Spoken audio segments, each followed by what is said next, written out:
নমস্কার বন্ধুরা, স্বপ্নার মেয়ের রান্নাঘরে তোমাদের আবারও একটা নতুন ভিডিও নিয়ে অনেক অনেক স্বাগত। আশা করি তোমরা সবাই ভালো আছো, আমিও অনেকটাই ভালো আছি। আজকে আমি রান্না করব লাউ দিয়ে একটা নিরামিষ রেসিপি। তো চলো আগে আমি গাছ থেকে লাউটা পেড়ে নিয়ে আসছি। তো এই যে দেখো, লাউয়ের সিজন যেহেতু চলে গেছে, আর লাউয়ের গাছগুলো কিন্তু পুরো পাতাগুলো শুকিয়ে গেছে।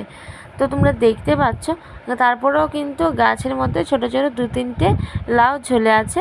আর এই যে দেখো, এদিকে কিন্তু একটা বড় একটা লাউ রেখেছে, কারণ এটার বিচি দিয়ে লাউটাকে ভালো করে পাকিয়ে তারপরে কিন্তু আবার ওই লাউটার বিচি দিয়ে কিন্তু আবার গাছ লাগানো হবে।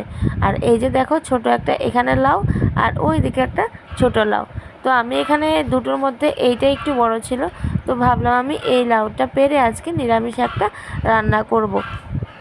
তো এই যে দেখো, লাউটা কিন্তু খুবই সুন্দর ছিল এবং ছোটোর মধ্যে কিন্তু একদম খেতেও কিন্তু খুব ভালো লাগবে, এটা কিন্তু বাইরে থেকেই বোঝা যাচ্ছিল।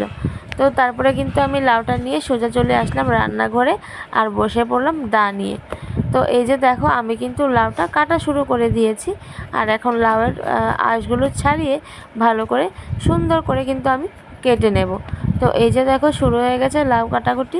তো আজকে আমি লাউটা দিয়ে কিভাবে নিরামিষ রেসিপি তোমাদের সাথে শেয়ার করি, চলো ভিডিওটা স্কিপ না করে অবশ্যই কিন্তু দেখতে থাকো।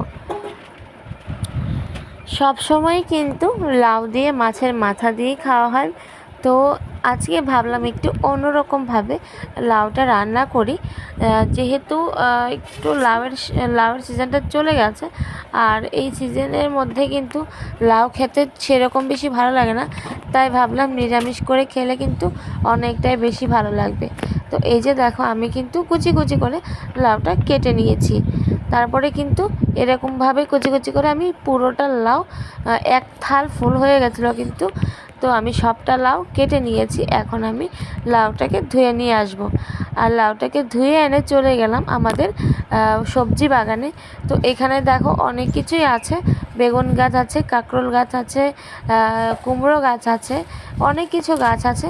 আর এই সবগুলো গাছের মধ্যে আছে কয়েকটা ধনেপাতা গাছ। তো এই যে দেখো, এটা হচ্ছে ধনেপাতা। তো আমি এই পাতাগুলো আজকে কিন্তু লাউয়ের জন্য পেরে নিচ্ছি, যেহেতু লাউ রান্না করব। আর লাউ রান্না করলে কিন্তু এই ধনেপাতা না দিলে একদমই টেস্ট হয় না। তো তারপরে দেখো, আমি অনেকটা পরিমাণে ধনেপাতা নিয়ে চলে গেলাম রান্নাঘরে। এখন আমি কিন্তু লাউটা রান্না করা শুরু করে দেব। তো ভাতটা নামিয়ে চুলায় বসিয়ে দিলাম কড়াইটা, আর কড়াইটা দিয়ে কড়াইটার মধ্যে দিয়ে দিলাম ধুয়ে রাখা লাউগুলো। তো লাউগুলো আমি এখন কড়াইতে দিয়ে দিলাম। তো লাউটা দিয়ে লাউয়ের মধ্যে দিয়ে দিলাম অল্প একটু জল। তো জলটা দিয়ে নাড়াচাড়া করে এখন আমি লাউটাকে কিন্তু একটু ঢেকে রেখে সেদ্ধ করে নেব। তো যেহেতু লাউ অনেকটা দিন পেরিয়ে গেছে, তাই লাউ কিন্তু একটু সেদ্ধ করতে হবে। তো লাউটা সেদ্ধ হতে হতে এদিকে আমি কাঁচামরিচটাকে বেটে নিচ্ছি। তো মরিচের পরিমাণটা আমি একটু বেশি দেব, কারণ নিরামিষ একটু ঝাল ঝাল না হলে কিন্তু ভালো লাগে না, তাই আমি একটু বেশি করে মরিচ চকচক করে বেটে নিয়েছি। তো মরিচটা বেটে আমি এখন ঢাকাটা খুলে চলো এখন দেখি লাউটা সেদ্ধ হয়েছে কিনা। তো নাড়াচাড়া করে এখন আমি লাউটার মধ্যে দিয়ে দেব একটু লবণ, তারপরে দিয়ে দিলাম হলুদ। তো হলুদ আর লবণ দিয়ে আরেকটু নাড়াচাড়া করে নিলাম। তারপরে কিন্তু অনেকটা সময় ভালো করে লাউটাকে সেদ্ধ করে নিয়েছি। তো লাউটা কিন্তু মোটামুটি সেদ্ধ হয়ে গেছে। এখন আমি একটা বাটির মধ্যে লাউটাকে নামিয়ে নিয়েছি। নামিয়ে নেওয়ার পর কড়াইটা কিন্তু ধুয়ে আবার চুলায় বসিয়ে দিলাম, আর কড়াইয়ের মধ্যে দিয়ে দিলাম কয়েকটা শুকনো মরিচ আর দিয়ে দিলাম একটা তেজপাতা। তারপরে মরিচটাকে ভেজে দিয়ে দিলাম পাঁচফোড়ন, তারপরে দিলাম কাঁচা মরিচের বাটাটা, আর তারপরে একটু নাড়াচাড়া করে দিয়ে দিলাম সেদ্ধ করা লাউটা। তো লাউটাকে দিয়ে এখন আমি আবার একটু নাড়াচাড়া করে নিলাম।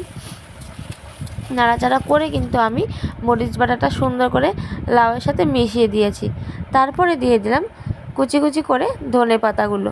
তো ধনে পাতাটা দিয়ে আমি আর বেশি দেরি করব না, তারপরে কিন্তু আমি 2 থেকে 3 মিনিট এরকম চুলার মধ্যে কম আঁচে রেখে লাউর তরকারিটা কিন্তু নামিয়ে নেব। খুব সহজেই কিন্তু এরকমভাবে লাউ দিয়ে নিরামিষ একটা রেসিপি তৈরি করা যায়। আর এই যে দেখো আমি কিন্তু এখন নামিয়ে নিলাম। আর নামিয়ে নেওয়ার পর চলো তোমাদের এখন দেখিয়ে দিচ্ছি এই রেসিপিটা দেখতে কীরকম লাগছিল।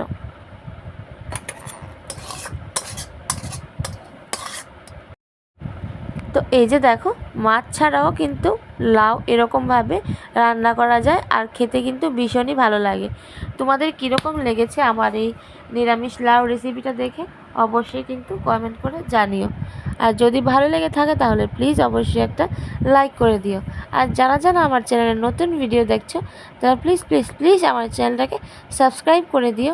আর আমাকে আরেকটু এগিয়ে যাওয়ার জন্য অনেকটা বেশি করে আমাকে হেল্প করো। তো আজকের জন্য এখানেই বিদায় নিচ্ছি। সবাই ভালো থাকো, সুস্থ থাকো আর আমার ভিডিও দেখতে থাকো। Bye bye.